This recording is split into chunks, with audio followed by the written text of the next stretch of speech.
ॐ नमस्ते गणपतये त्वमेव प्रत्यक्षं तत्त्वमसि त्वमेव केवलं कर्तासि त्वमेव केवलं धर्तासि त्वमेव केवलं हर्तासि त्वमेव सर्वं खल्विदं ब्रह्मासि त्वं साक्षादात्मासि नित्यं त्रितं वच्मि सत्यं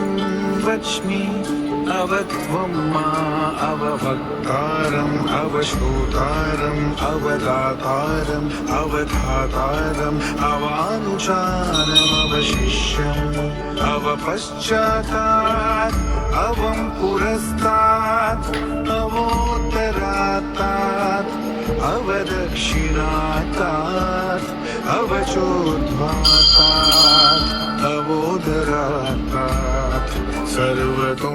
मां पाहि पाहि समन्तात् त्वं वाङ्मयस्त्वं चिन्मयः त्वमानन्दमयस्त्वं ब्रह्ममयः त्वं सच्चिदानन्दाद्वितीयोऽसि त्वं प्रत्यक्षं ब्रह्मासि त्वं ज्ञानमयो विज्ञानमयोऽसि सर्वं जगदिदं त्वत्तो जायते सर्वं जगदिदं त्वत्तस्तिष्ठति सर्वं जगदिदं त्वयि लयमीष्यति सर्वं जगदिदं त्वयि प्रत्येति त्वं भूमिरापो नलो निलो नभः त्वं चत्वारि वाक्पदानि त्वं गुणत्रयातीतः त्वम्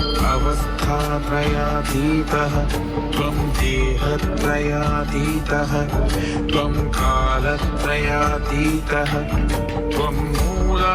मूलाधारस्थितोऽसि नित्यं त्वं शक्तित्रयात्मकः त्वं योगिनो ध्यानन्ति नित्यं त्वं ब्रह्मा त्वं विष्णुस्त्वं रुद्रस्त्वम् इन्द्रस्त्वम् अग्निस्त्वं वायुस्त्वं सूर्यस्त्वं चन्द्रमास्त्वं ब्रह्मा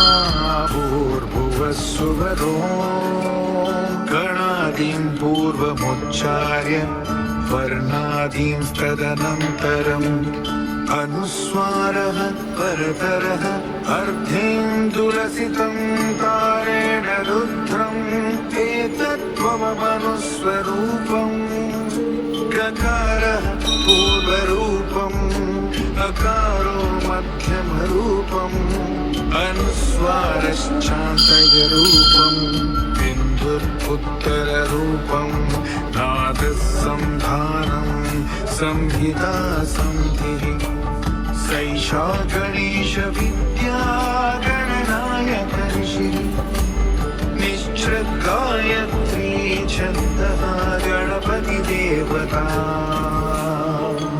ॐ गङ्गणपतये नमः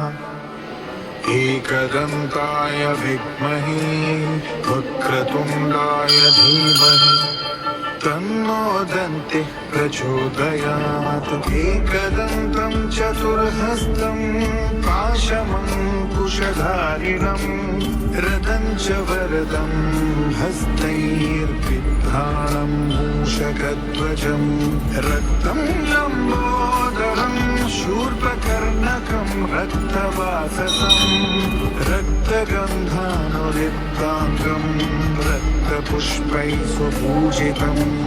भक्तानुकम्पिनं देवं जगत्कारणमच्युतम् आविर्भूतं च सृष्ट्यादौ प्रकृतेः पुरुषात् परम् एवं ध्यायति यो नित्यं स योगी योगिनां वरः नमो व्रातपतये नमो गणपतये नमः प्रमदपतये नमस्तेऽस्तु लम्बोदरायैकदन्ताय विघ्ननाशिने शिवसुताय वरदमूर्तये नमः ॐ सहना भवतु सहनौ भुनक्तु सह वीर्यं करवावहै